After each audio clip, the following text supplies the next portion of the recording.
জনগণের মৌলিক চাহিদাগুলোকে এবারের বাজেটে অগ্রাধিকার দেওয়া হয়েছে বলে জানালেন প্রধানমন্ত্রী শেখ হাসিনা।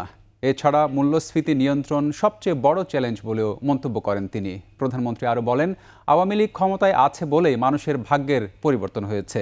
মফিউর রহমানের রিপোর্ট। 1966 সালে 7 জুন বঙ্গবন্ধু ঘোষিত বাঙালি জাতির মুক্তির সনদ ঐতিহাসিক 6 দফা দিবস উপলক্ষে আওয়ামী লীগের আলোচনা সভা। রাজধানীর তেজগাঁও আওয়ামী লীগ কার্যালয়ে এ সভায় যোগ দেন আওয়ামী লীগ সভাপতি ও প্রধানমন্ত্রী শেখ হাসিনা। উপস্থিত ছিলেন আওয়ামী লীগের কেন্দ্রীয় নেতাসহ বিভিন্ন ওয়ার্ড ও থানার নেতাকর্মীরা। বক্তৃতায় প্রধানমন্ত্রী বলেন, বাংলার প্রতিটি অর্জন আন্দোলন সংগ্রামের মধ্যে দিয়ে।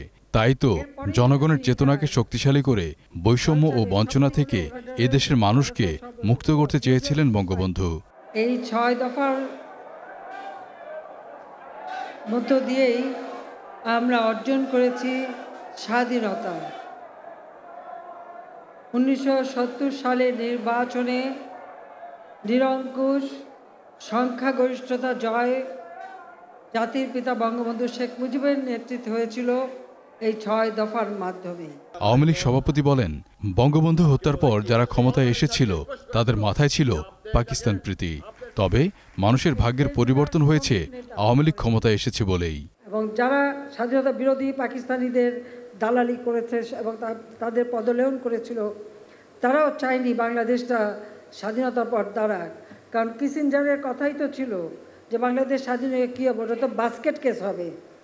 এটাই সরকার প্রধান বলেন, দেশের ইতিহাসে সর্ববৃহৎ এবারের বাজেটে বিশেষ গুরুত্ব দেওয়া হয়েছে মানুষের মৌলিক অধিকারগুলোকে। এই বাজেটে এবার কতগুলি মৌলিক চাহিদা, মানুষের মৌলিক যে অধিকার সেটাকে নিশ্চিত করার জন্য, যেমন শিক্ষা, স্বাস্থ্য, কৃষি, তারপরে দেশীয় শিল্প, সেগুলিকে এবং সামাজিক নিরাপত্তা, এইগুলিকে সব থেকে বেশি প্রাধান্য দেওয়া হয়েছে। মানুষ যেন কষ্ট না পায় সেদিকে লক্ষ্য রেখে উন্নয়নশীল দেশ হিসেবে এগিয়ে যেতে হবে বলেও জানান প্রধানমন্ত্রী। প্রায় 150টা সামাজিক নিরাপত্তার মাধ্যমে আমরা মানুষকে আর্থিক সহায়তা দিয়ে যাচ্ছি, বিনা পয়সায় বই দিচ্ছি। মফিউর রহমান, 21 টেলিভিশন, ঢাকা।